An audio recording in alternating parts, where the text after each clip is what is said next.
Lancement ce mercredi 3 juillet 2024 de la première édition des États généraux de l'agriculture et de l'élevage. Cette initiative du gouvernement guinéen à travers le ministère de l'Agriculture et de l'Élevage a réuni près de 900 participants venus de 33 préfectures du pays et de l'étranger. Cette deuxième journée des États généraux de l'agriculture et de l'élevage a été marquée par l'animation de plusieurs panels, dont celui portant sur la valorisation des produits agricoles et animaux et accès aux marchés locaux et régionaux, transformation, conditionnement et amélioration des circuits commerciaux. À cette occasion, la présidente du réseau national des femmes rurales de Guinée a tenu à rappeler quelques principes avant de faire des propositions afin de valoriser les produits locaux et animaux guinéens. Je dirais d'abord que nous avons de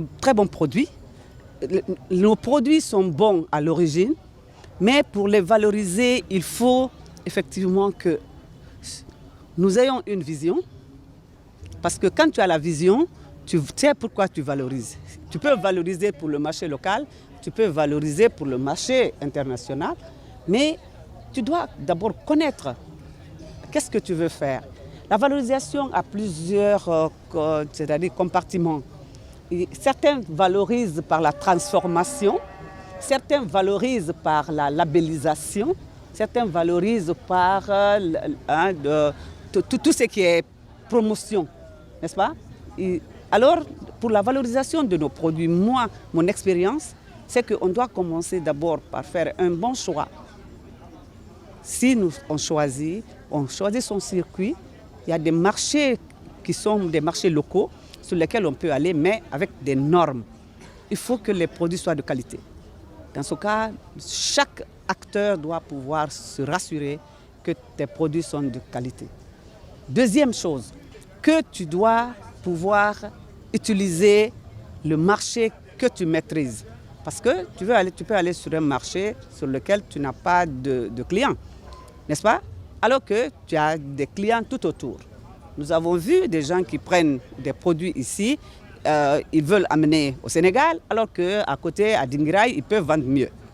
En ce cas, la valorisation du produit demande la qualité, demande que tu aies du volume, n'est-ce pas? Troisièmement, que tu puisses avoir de bons emballages, c'est-à-dire en termes de visibilité. C'est ça qui est l'exigence. Aujourd'hui, on a beaucoup de contraintes. Les contraintes, il faut que le producteur ou en tout cas le transformateur qui se dise « je ne veux pas mettre mes produits dans n'importe quel véhicule ». La valorisation de la viande, tu ne peux pas aller acheter de la viande dans un abattoir sale et tu mets dans un taxi sale, tu vas dans une boucherie sale et tu dis que là-bas tu vas attirer des clients qui sont exigeants. Tu ne peux pas mettre tes produits agricoles de Kindia ou de Massanta.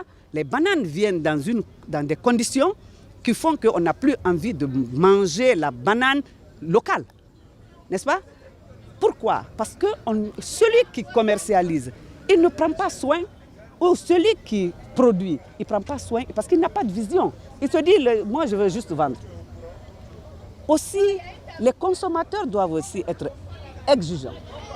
N'achetez pas des choses, une banane blessée, c'est une porte d'entrée d'une maladie ou d'une infection. Dans ce cas, vous devez refuser de manger des fruits blessés, des fruits périmés. Vous n'achetez pas sur des marchés qui sont sur des étalages qui ne sont pas propres.